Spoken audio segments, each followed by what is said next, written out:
Oh my Mississippi. God, it cut off. I'm so sorry. Go ahead. Keep going. So East St. Louis has been called the northernmost southern city. So it is full of people who are descendants of Mississippians.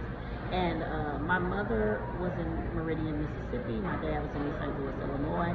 So it was always a place that I went to for summers and holidays. About a decade ago, I was ready to move from Memphis, Tennessee, where I was, and where you and I first connected, to the St. Louis metropolitan. And I actually put in assistant professor of English in a search engine, and this wonderful position came up with bullet points that seemed to fit everything about my experience. And it happened to be in East St. Louis, Illinois. It's wild. There are no coincidences, and it's wild. And for almost a decade after that, I was an assistant professor of English at a community college, teaching classes in East St. Louis, Illinois. Yes. And so here is the number one question that many people who are locally great want to know. What is the difference between your dedication and your work in practice in poetry from that of your father, Eugene B. Redmond? Mm-hmm. What are the differences that you can comfortably talk about?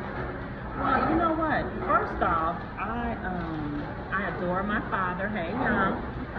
I adore my dad. He is my inspiration. He's my idol on so many different levels. He's one of the architects of the Black Arts Movement, a fantastic poet who focuses on language and layering. He likes to turn words around like jewels and get all these different iterations of words. So that's one area where our work is very different. I'm very focused on emotion in my poetry, and he's very focused on language. We're similar in that we both love sound. We love the sound, especially the Black dialect, Black English vernacular in the U.S. North American context, because there are many Black Englishes. But his tradition that he comes out of is also one of creating praise, art. He spends a lot of time venerating ancestors in a very clear way. You don't have to figure out what he's trying to do in his work.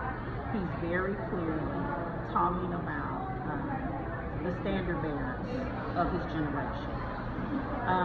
And even though I have some really strong ancestral work, it works a lot to talk about how they must have felt and how they felt about what was happening around them during their sojourn on Earth. So there are some places where our art life touches, but there are actually more places where we're kind of very distinct from one another. Would you take your work, because I've been listening to your work for over a decade now, Mm-hmm. would you say the stories of people like your mother Mm-hmm. and Fannie Lou Hamer, would you consider those work veneration pieces?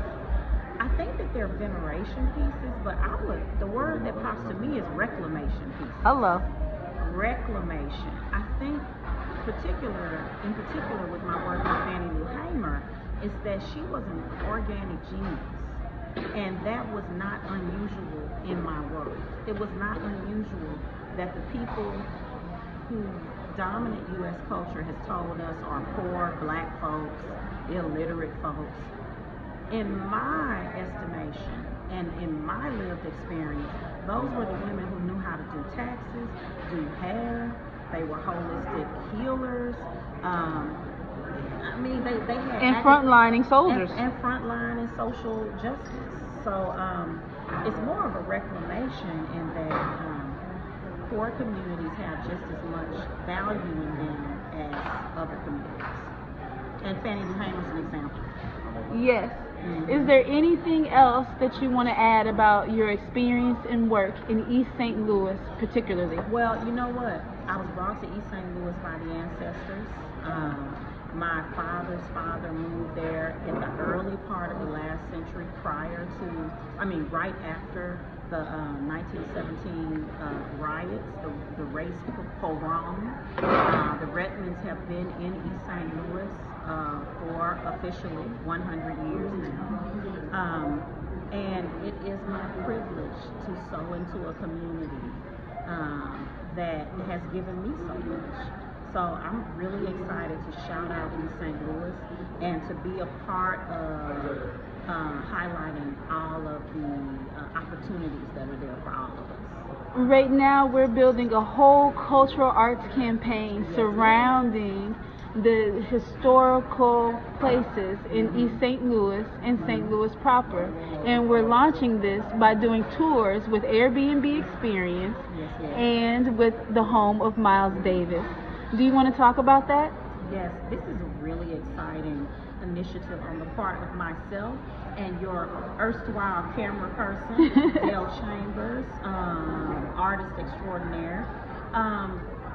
Once we had pulled together the energy to sow into a property on the east side of the Mississippi River in Illinois, we then began to think about ways to live the mission. And the mission is what's the mission of Yale again? It's developing the creative empowerment of women and families. Developing the creative empowerment of women and families. So we knew that the founder the person who had lovingly restored Miles Davis's home was a woman whose name was Lauren Fox, a St. Louis native, and still lives there. And we just realized that using the Airbnb platform, which we had been using for our home, Fannie Lou Hamer House, would be a perfect way to have people sign up, be vetted, have an easy way to pay, to come to East St. Louis and patronize Black-owned eating establishments, go to see Miles Davis's historic home, and kind of connect and build on relationships around jazz, around poetry, around the cultural arts in East St. Louis. So it's an awesome initiative, and we're seeing growing success. Wonderful. Well, thank you for talking to me about your family and your work, and a little bit about you and who Fannie Lou Hamer is. Thank you. And we'll probably do this video again in the future. All right. Peace, y'all. Peace.